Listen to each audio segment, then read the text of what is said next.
So now we get to the physician fee schedule. And the good news, and it really is good news, is that there's actually an increase in the conversion factor. In the proposed rule, there was actually going to be a decrease in the conversion factor. And I just want to spend a little bit of time on this. As I told you, there's a statutory update factor, and that's 0.5%. But CMS needs to do budget neutrality. So if there's additional services that are included, such as there's a whole plethora of care management codes, somehow those have to be accounted for in the budget calculation, and CMS makes estimates of how much utilization those will be, and needs to then reduce the payment to be able to remain budget neutral. They do it in the conversion factor. About 10 years ago, they tried to go into the work RVUs and reduce them that way, and organized medicine managed to come together and explain to CMS that that wasn't really the right way to do it, because the RVUs are used for many different other payment systems, and so CMS went to the conversion factor. So it has to be adjusted for budget neutrality, and actually the reason why it is higher than what was in the proposed rule is, for those of you who were reading the proposed rule, there was a code, I have a slide on it too, that was going to have additional practice specs related to mobility, disability patients that you might have taken care of on the EMS codes. And that might be appropriate, but it really was ending up to have almost like an add-on on every EMS code. And CMS got an enormous number of comments about this, and they've somewhat retreated momentarily to try to figure out how would they do this differently. We're going to talk briefly about the misvalued code target. That's a APMA legislation. There's a target that CMS needs to look at misvalued codes or codes they think are misvalued and make adjustments, and if they don't hit the target, then it has to come out of the budget neutrality. And then there's a budget adjustment for the MPPR.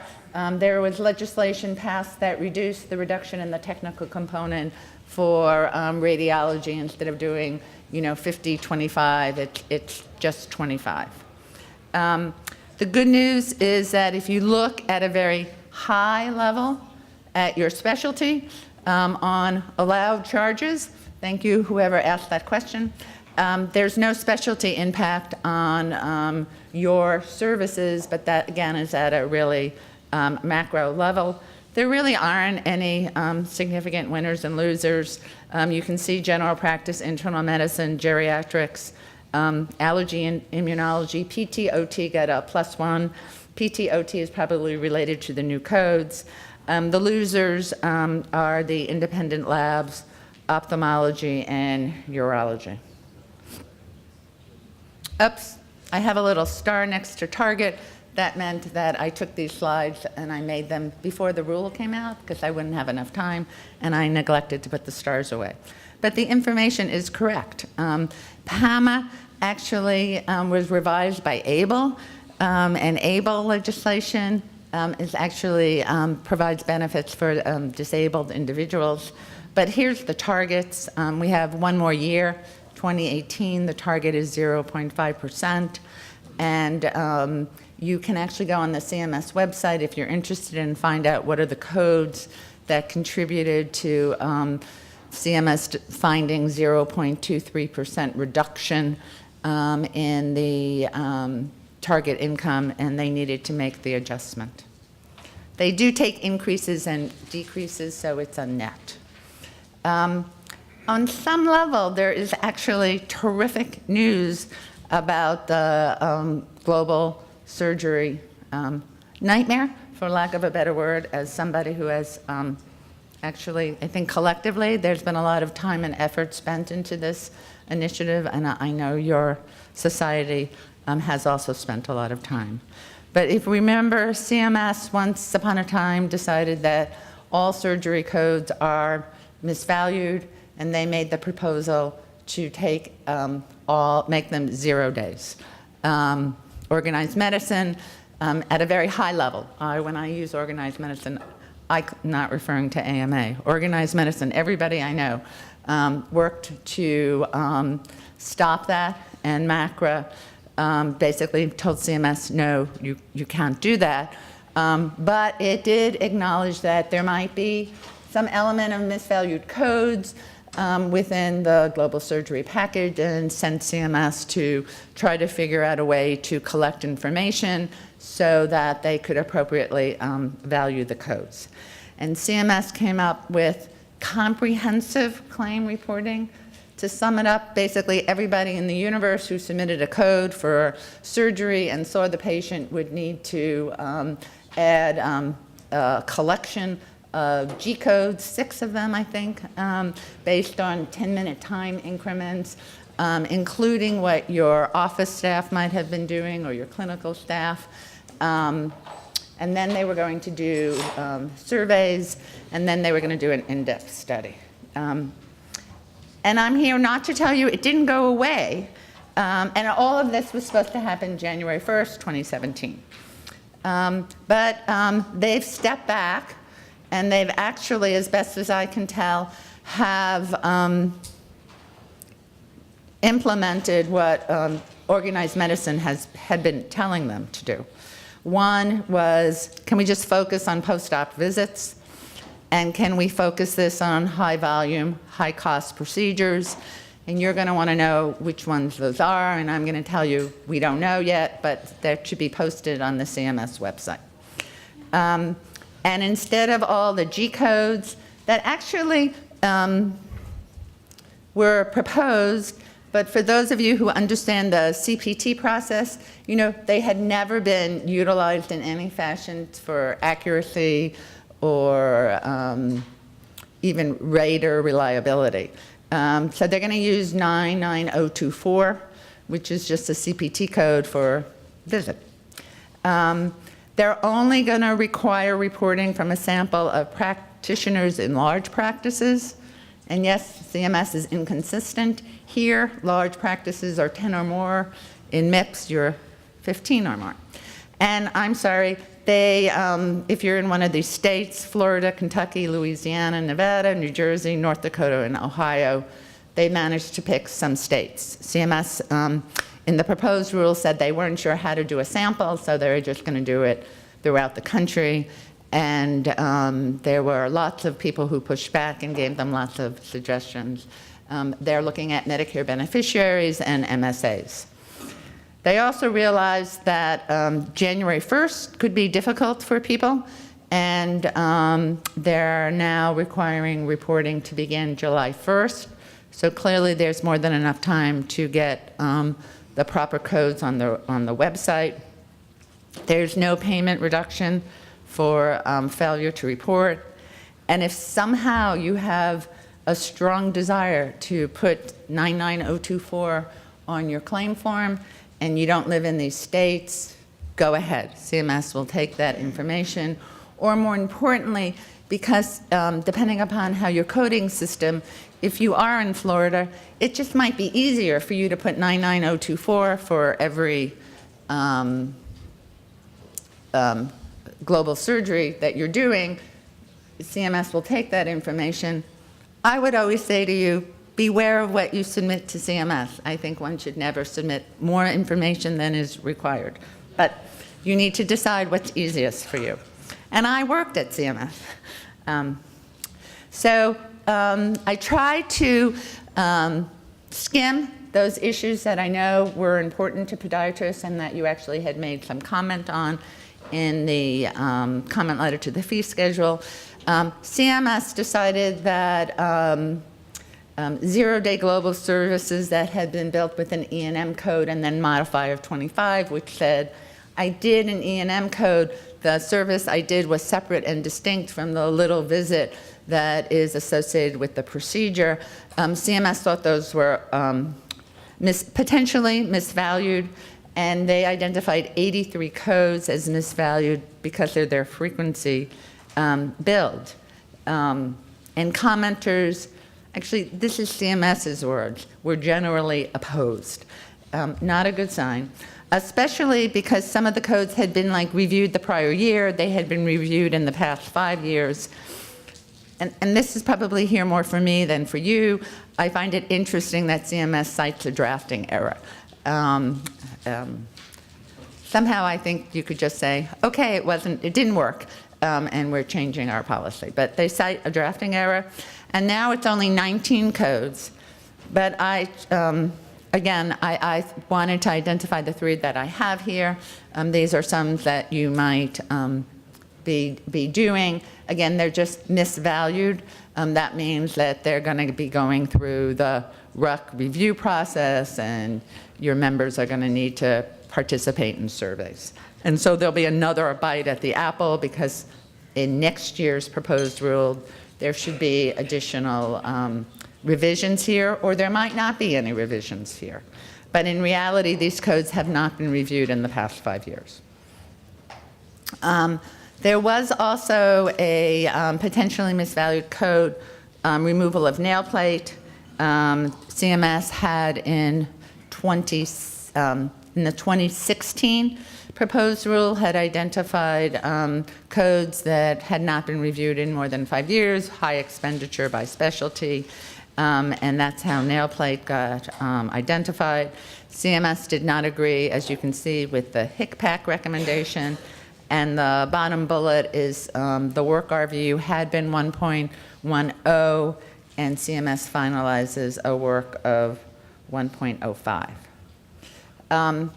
This I included because although there's, again, this is statutory.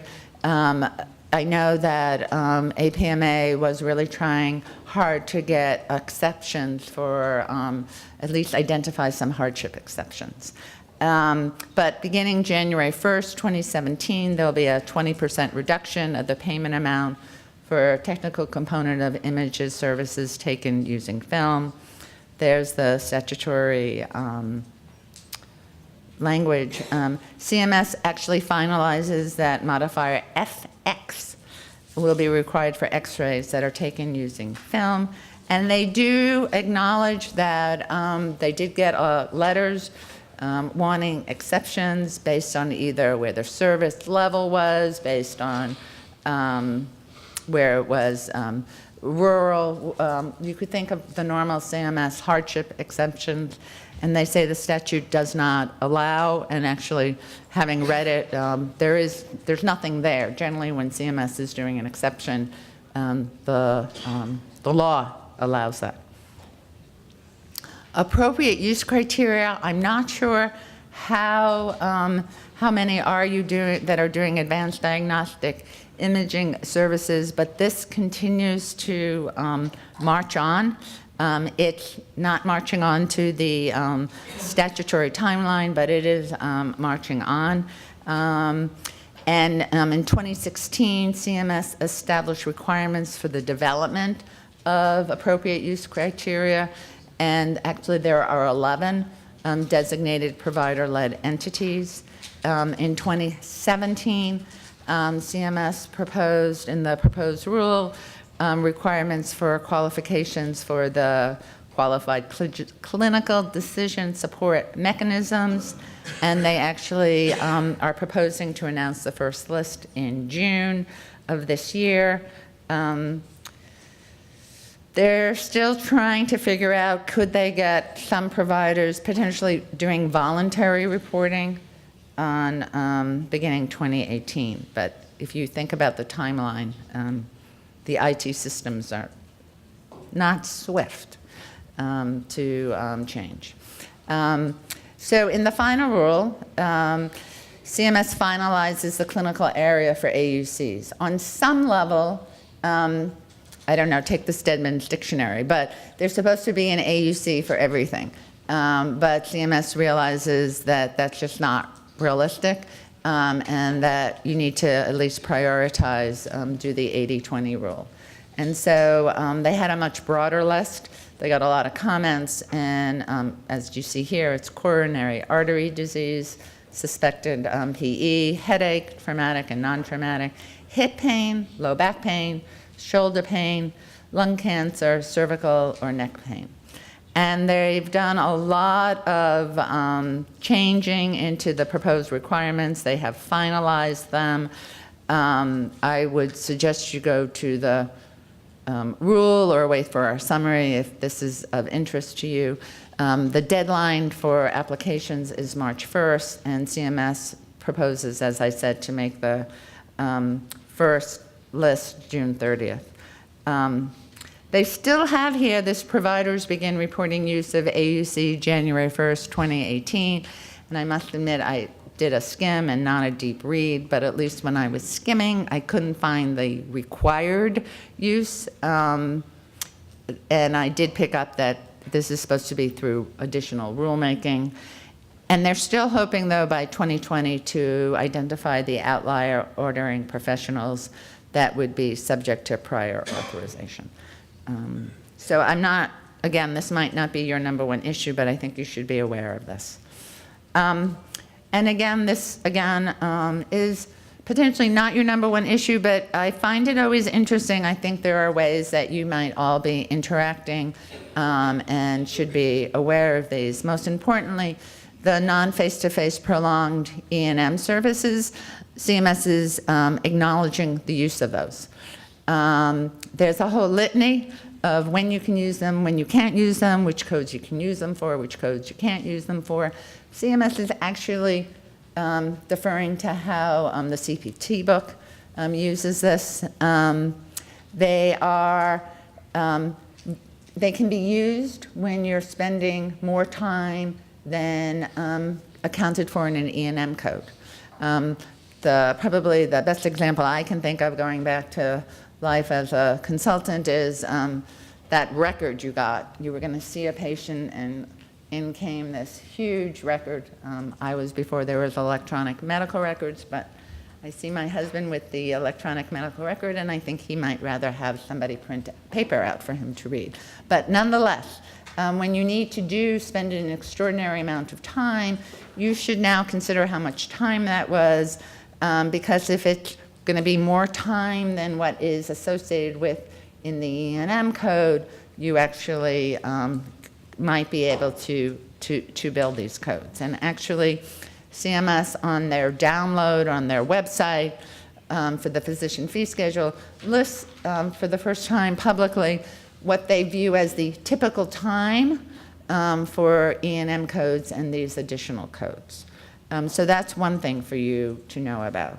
CMS also has 4 new codes for behavioral health integration that cover a wide range of illness that's not just what you think of as traditional mental health illness. It could be behavior disorders, it can be substance abuse, and they don't view these necessarily as being the domain of the psychiatrist. The psychiatrist is the consultant. These are more viewed in the domain of the primary care doctor who might be taking care of a patient and following a patient and is doing care management that is more behavioral health oriented.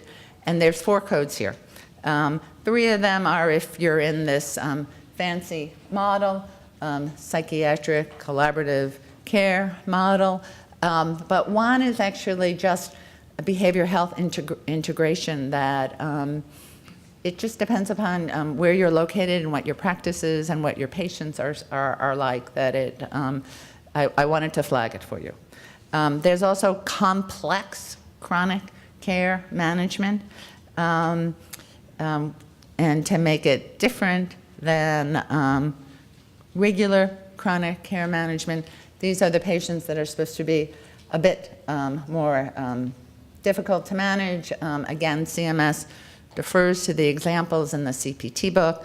They could be the individuals that are your frequent flyers to the emergency room. There's a long table, Table 11. CMS has modified the requirements for CCM, making them nothing's easy here, but reducing some of the requirements.